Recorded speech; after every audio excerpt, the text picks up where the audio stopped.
A woman leaves her High Point, North Carolina home in the middle of the night, and the community quickly rallies to try and find her. A senior citizen with Alzheimer's moves into a nursing home in the Asheville area and walks away 3 days later, spotted appearing confused at a local market. His family searches tirelessly for him with no resolution. A 73-year-old South Carolina man goes missing from a property in Tennessee while vacationing with family, and only a year later do they find out what happened to him. For this episode, we'll take a look at these cases, along with current ones from North Carolina, as well as discuss the Silver Alert system and home safety tips for people living with dementia or Alzheimer's disease. There is much to love about North and South Carolina, but the two states have also had their fair share of violent and senseless crimes over the years. From murders on the Blue Ridge Parkway, in the heart of big cities or sleepy college towns, and along the coastal waters, some of these stories may be new to you. Some may have happened in your town. Some may involve people that are still missing to this day. But all will leave you remembering to always be vigilant about the people you meet and the places you go. I'm Renee Robertson.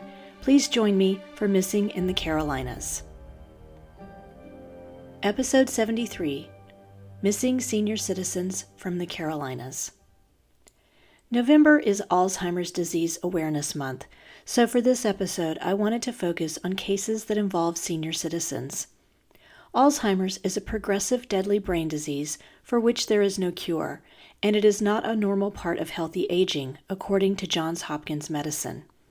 The site explains that researchers are still working to discover the root cause of the disease, but it is widely believed to be due to a buildup of misfolded proteins between nerve cells, which causes brain damage. Symptoms include memory loss, loss of spontaneity and sense of initiative, repeating questions, wandering and getting lost, losing things and misplacing them in odd places, mood and personality changes, and more. Here are a few other facts from the Alzheimer's Association. There are more than 6 million Americans living with Alzheimer's disease, with 3 million cases diagnosed each year. It is deadlier than breast cancer and prostate cancer combined. It is most prevalent in women and Black Americans. 11 million Americans act as unpaid caregivers for a loved one diagnosed with Alzheimer's. Fewer than 1 in 5 Americans are familiar with mild cognitive impairment, which can be an early stage of Alzheimer's. We often hear the words dementia and Alzheimer's used interchangeably. I know I've done it before myself, but I wanted to explain the difference. According to the UCLA School of Medicine, dementia is a general term used to describe a set of symptoms that affect cognitive abilities, memory, thinking, and behavior. It's not a specific disease, but rather an umbrella term for a group of symptoms. Alzheimer's disease is the most common type of dementia, accounting for the majority of cases.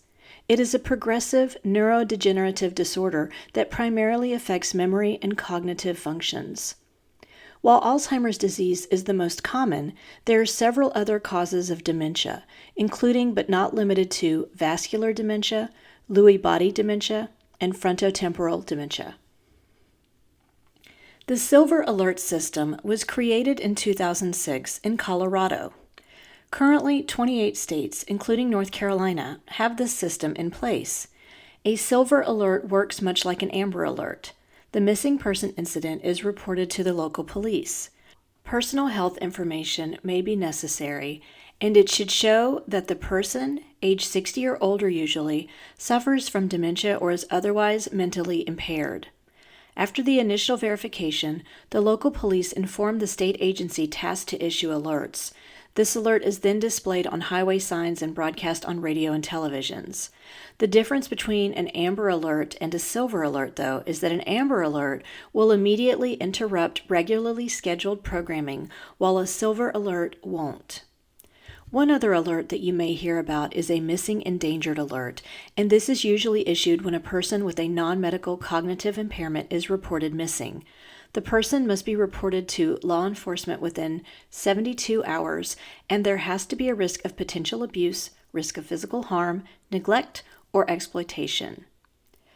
South Carolina's alert system is a bit different from North Carolina's, as it appears to be called an Endangered Person Advisory. This was signed into law by the governor of South Carolina in 2010, and on the SLED website it states, "The purpose of the Endangered Person Notification System, or EPNS, is to provide a statewide system for rapid dissemination of information regarding a missing person who is believed to be suffering from dementia or some other cognitive impairment."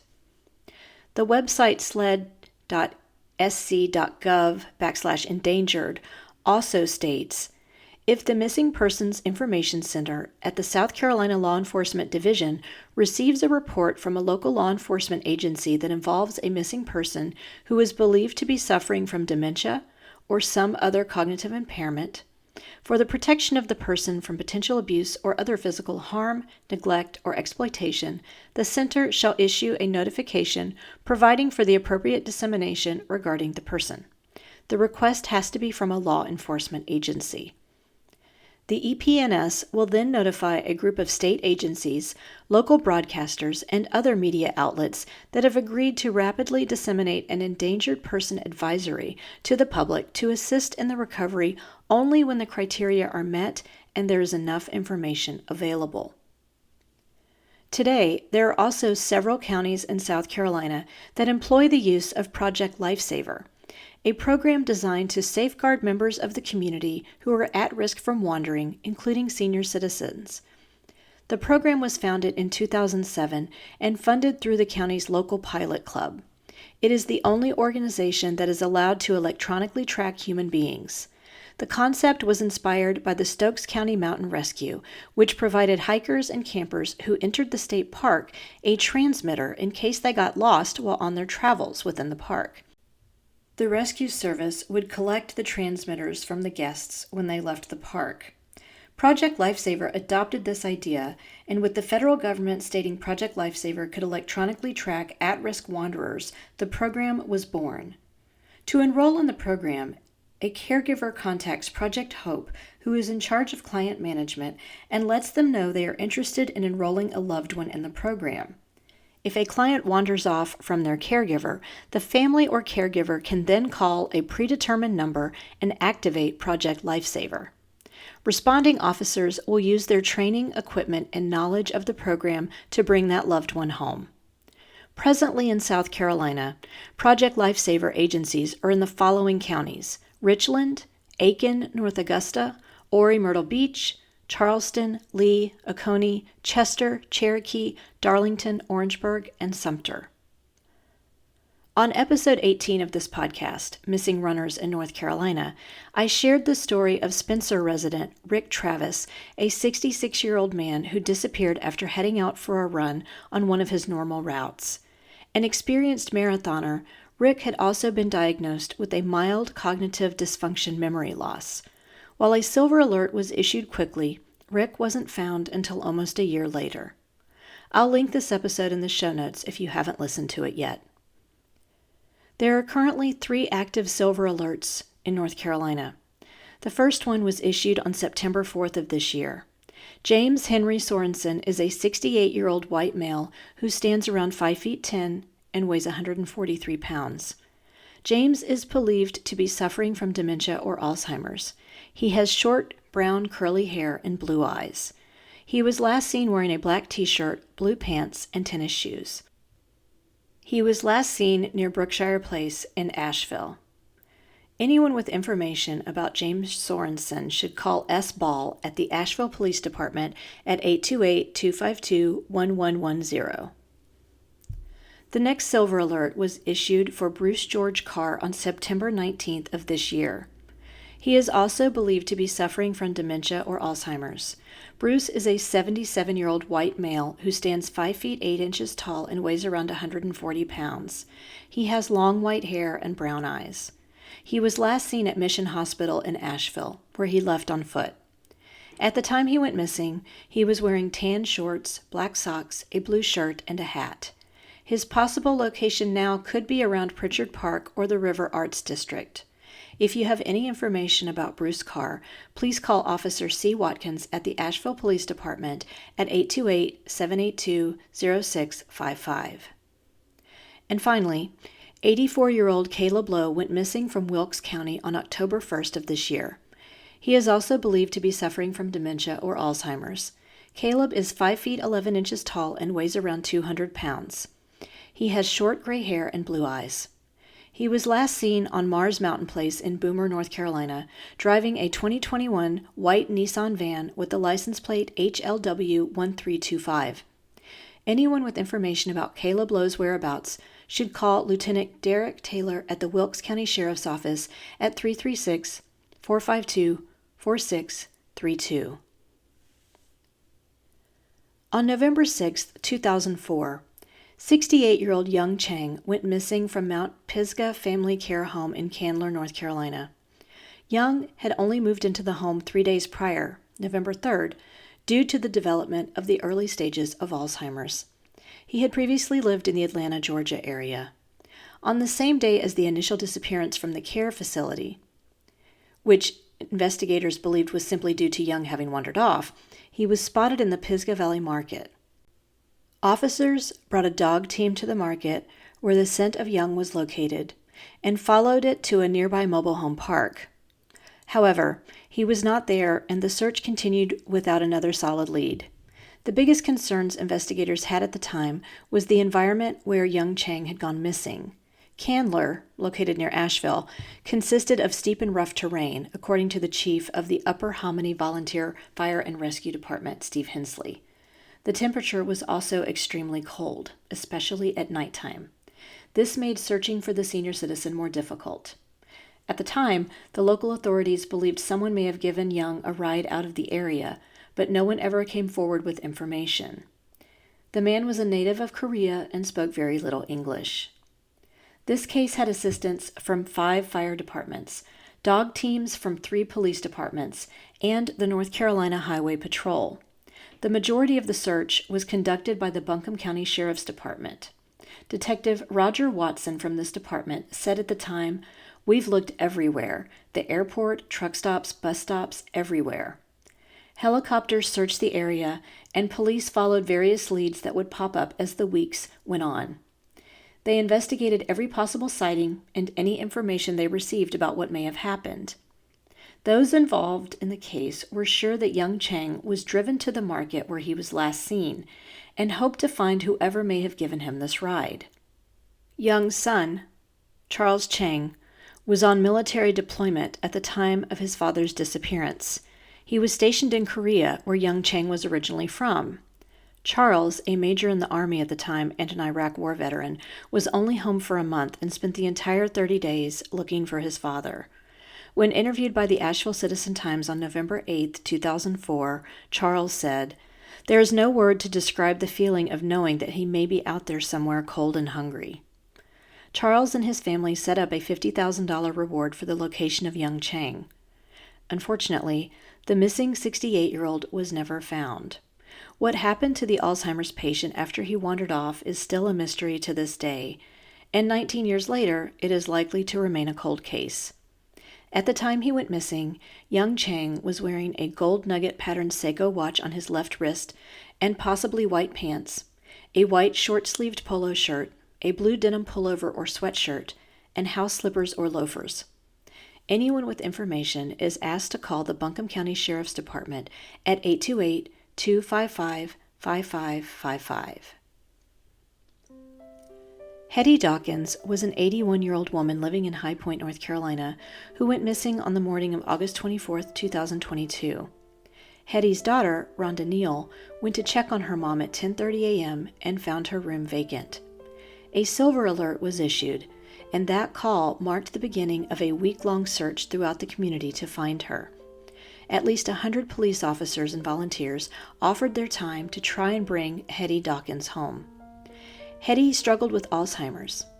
High Point Police Captain Patrick O'Toole told Fox News that her severe dementia could make her neighborhood unfamiliar to her and that strangers scared her. Police found video footage of Heddie leaving her house, which she shared with her daughter Rhonda, at 1:30 a.m. through her doorbell camera. She was still in her pajamas and slippers when she left. It looked like she walked out of the home and was then trying to figure out how to get back in. Other footage from a neighbor's doorbell camera showed her farther down the street at around 3:30 a.m. There was blood on her face and head, which police believed were sustained through a fall-like injury. Foul play was not suspected. A runner later reported seeing Heddie around 9 a.m. on a local greenway. The initial search on Wednesday, August 24th, lasted 12 hours, with police officers searching trails, roads, and backyards within a 1-mile radius of Heddie Dawkins' house.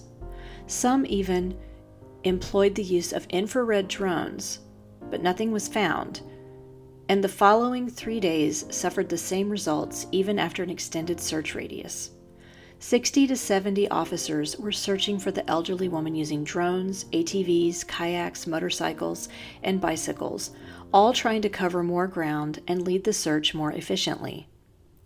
Volunteers distributed missing persons flyers that featured a photo of Heddie and urged neighbors to thoroughly check any storage buildings or vehicles on their property, review doorbell surveillance footage, and continue to share the flyers with others. The case found its first tangible clue on Sunday, August 28th, when a piece of fabric consistent with the material of Heddie's pajamas was located. A forensics lab did receive the fabric but was unable to confirm if it was a match. On Tuesday, August 30th, more than 100 volunteers went through the surrounding neighborhoods and passed out flyers. People had also started leaving out gift bags with Heddie Dawkins' name on them. They filled these bags with food and water with the hope that she would find them. Also written on the bags were messages like, "Heddie, stay here. It's safe here," so the 81-year-old would feel less afraid. Her daughter, Rhonda Neal, told reporters that the support has been so overwhelming. Seeing this crowd is the only thing that sustains us. That makes us feel like we're not alone. Unfortunately, that day was also the last day of the search, because later in the day, police received a call about a body in the woods. The body was found about 1 mile away from where Heddie Dawkins first disappeared, and the case of the missing woman was finally closed. Let's take a quick break for a word from our sponsors. I'd like to talk about our newest sponsor, Tarabusi Creek. The company was founded in 2014 when creator Stephanie went on a journey to improve the health of her own skin. The product line features 100% plant-based products made with vegan ingredients and ethically sourced oils and butters. In their wide range of skincare and self-care products, there's a little something to be found for every person on your holiday gift list. With a wide range of bar soaps, sugar scrubs, lotions, and bath bombs in a multitude of scents, you can be sure to mix and match various bath and body products for many different tastes and preferences. If home fragrances are more up your alley, Tarabusi Creek's uniquely scented soy candles, wax melts, and refresher sprays will create an inviting and homey vibe for the upcoming cooler weather. All products feature creative colors and textures inspired by Stephanie's love of nature and are non-toxic and perfect for sensitive skin. This winter, I'm eyeing the Cranberry Marmalade Sugar Scrub and Coordinating Cranberry Balsam Lotion. Next week, we'll be running a fun giveaway with Tarabusi Creek, so stay tuned for that. To learn more about Tarabusi Creek's products, visit tarabusicreek.com. I'll put a link in the show notes.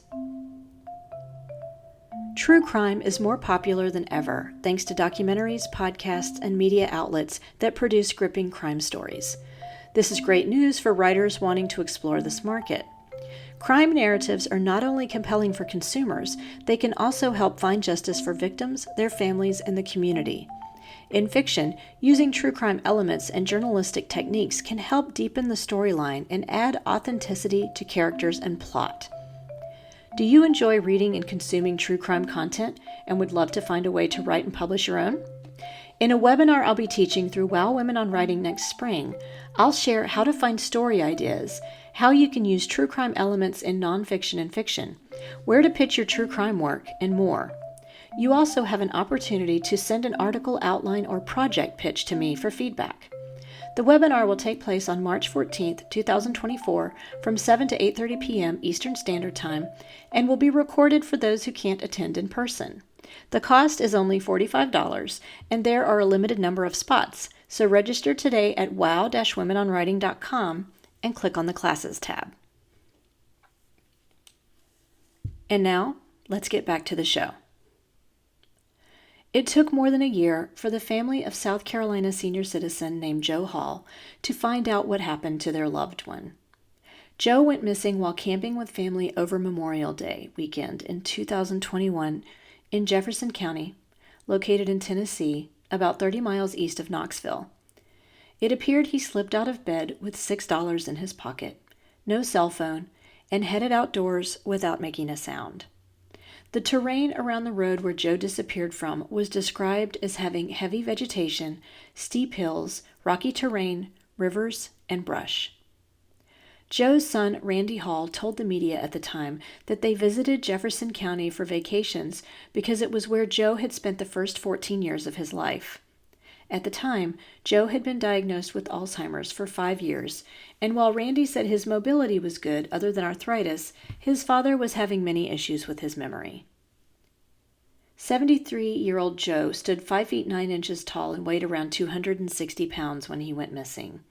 He was wearing a green shirt, tan shorts, tennis shoes, and a camouflage hat. The Tennessee Bureau of Investigation quickly issued a silver alert as crews continued to search for him.